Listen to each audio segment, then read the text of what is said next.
I've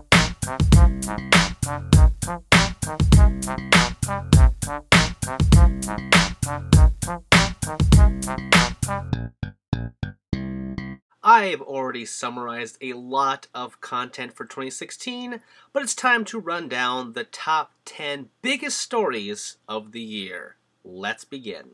One of 2015's biggest story was the fallout between Hideo Kojima and Konami, which will lead into another story. First, we'll tackle Konami, who claimed they were bowing out of the video game industry, teasing hungry gamers with a Silent Hill, Castlevania, and Metal Gear Solid pachinko machines instead, as if to mock them, flaming the fuels of internet rage.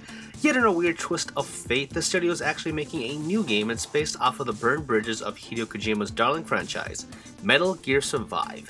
Set in an alternate timeline to the events of Metal Gear Solid 5: The Phantom Pain, the game is a wave-based survival game where players face off against zombie-like creatures, or something to that degree. I don't know what's more surprising though, the fact that Konami is continuing to make games, or that the game is a Metal Gear spin-off. I'm hoping for good things, but also a little hesitant about the idea right now. Moving on, when Netflix first unveiled their plans to create their own content, I, and I'm sure a lot of other people, were skeptical. Their first few entries weren't exactly lighting up with critical acclaim, but they stuck to their guns and have some of the most engaging shows to date. GameStop, announcing they're now going to publish games as well via GameTrust, could have the same impact for video games. Their first entry, partying up with Insomniac for Song of the Deep, wasn't fantastic, but it was pretty decent, all things considered. If they keep at it, despite their draconic pedal pushing to consumers, I think the company could make a positive impact for smaller developers. Currently, they have ties with Frozen Byte, Ready at Dawn, and Tequila Works for projects we will probably see sometime in 2017. Moving on, the genre of Toys to Life started with the original Skylanders in 2011. As a spin-off to the Spyro series, it's expanded since with numerous sequels and other games mirroring the style with Disney Infinity, LEGO Dimensions, and to a lesser extent Nintendo's Amiibo. Amiibo released throughout 2016, continuing with an unclear direction for Nintendo. LEGO Dimensions received a sequel of sorts, but more like DLC expansions than a full-on sequel. Disney Infinity, my favorite of the bunch, was cancelled over the summer, revealing plans for toys and expansions in the works, including Doctor Strange, to make that pain in my gut more excruciating. On top of that, Skylanders Imaginators sold poorly, so Activision basically is cancelling the franchise.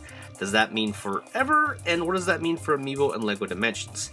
Chances are 2017 is probably going to be very light on Toys to Life content. Hybrid consoles running on cheap hardware aren't a new thing, but third-party companies have practically developed them all. This year, instead of hyping up a big new release for the Wii U, Nintendo invested time into developing their own hybrid, the NES Classic Edition. With a small portable shell packed with 30 games and a controller for $60, I think it was a genius move. Trouble is, no one can find it anywhere, and if stores do get some in, they disappear literally in the blink of an eye. Generating somewhat artificial hype for content isn't new to Nintendo, as we saw most recently with the Amiibo launch in 2014. Of course, someone at Nintendo could have dropped the ball again and thought these weren't going to sell, but if that's the case, shame on them. Yes, nostalgia is a powerful thing, Nintendo, and you should be more aware of that. Alright, so Konami put Kojima in a bad place in 2015, but it only made his rise to power this year that much more spectacular to witness. He was first teased to be working with Sony on an exclusive title at the end of last year. He then returned on E3 this year to reveal his new game, or more like concept for a game, Death Stranding, with Norman Reedus returning from the husk that was PT. He just revealed a new teaser for it at the Game Awards, where Mads Mikkelsen and Guillermo del Toro were also introduced as integral parts of the game. While Death Stranding is probably far off, like 2019 as my best guess, we do know he will be using Guerrilla's engine that they're currently using for Horizon Zero Dawn. I'm hoping the game goes dark in 2017 to reveal some actual gameplay at E3 2018 for a full blowout. I believe in you, Kojima. Alright, let's tackle No Man's Sky. Now, this game's release brought about questioning hype and how games were advertised to consumers. Expectations are powerful and can truly deviate from an experience, good or bad. Based off of the poor reception from the Star Wars prequels, everyone had high hopes for The Force Awakens to rectify the franchise, and I think the consensus was generally positive on that. No Man's Sky, from all the promises made as well as key details being left in the dark, made everyone wonder about the game's possibilities until they actually played it. Turns out, while there is a colossal universe to explore, it's a boring landscape with not a lot of content fully fleshed out. Recently, a patch came out fixing a bunch of complaints, but due to the launch's negative impact, it's hard to say whether No Man's Sky can recover at this point. Can people even trust the developers at Hello Games anymore either? It was, by far, the year's worst disaster. Well, in video games, that is. Conceptually, virtual reality has existed for years, and test kits for our modern devices have also been around. But this year we actually saw the solid launch of not one, not two, but 3 headsets including Oculus Rift, HTC Vive, and PlayStation VR. Plus a ton of cell phone related box goggles as well. Move over motion gaming, because the new gimmick in town is, yes, VR, and I do mean gimmick. While cool, I haven't tried or seen anything that makes me believe in VR, but like Fox Mulder, I want to believe.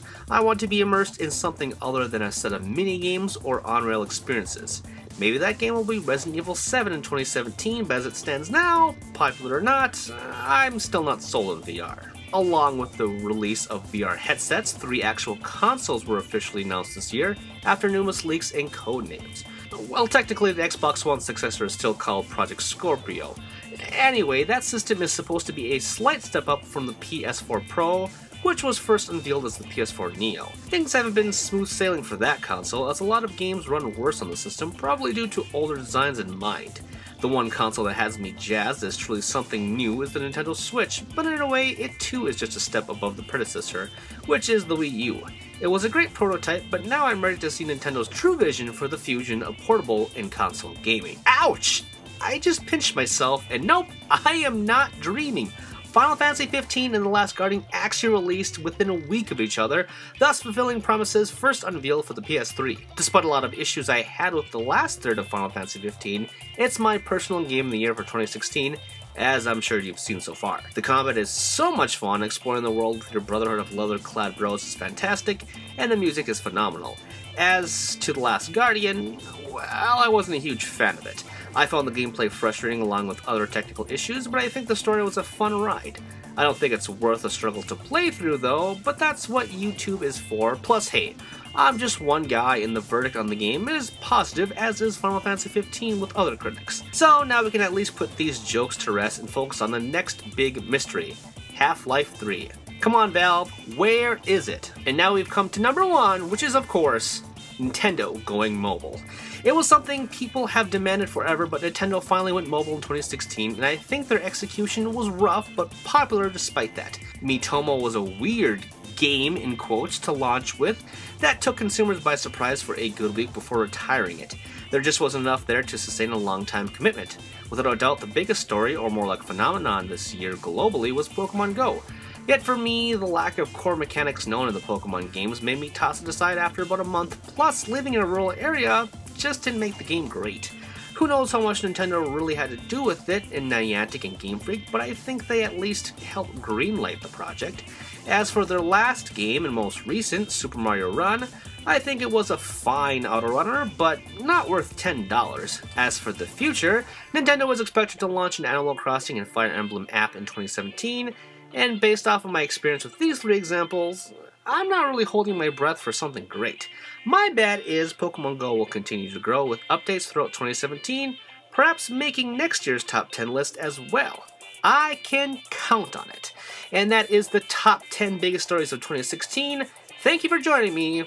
Happy New Year. Did you know that was a Reaction Examiner video? If you liked it, you should subscribe to me to keep up with everything that I'm doing. Also, if you have some other interests, like sex for example, check out Tum Ups, which is a comedy sex podcast thing wherein my best friend and I check out the weird and abnormal and the erotic. And of course, you should support me on Patreon because, hey, I want to make the channel better and I want your help to do so. Plus, if you want to check out my writing, check out Game Jerk, where I have archives and new stuff for all projects, okay? You can find all the stuff and more in the description with the links below. Thanks for watching, and I will see you all next time.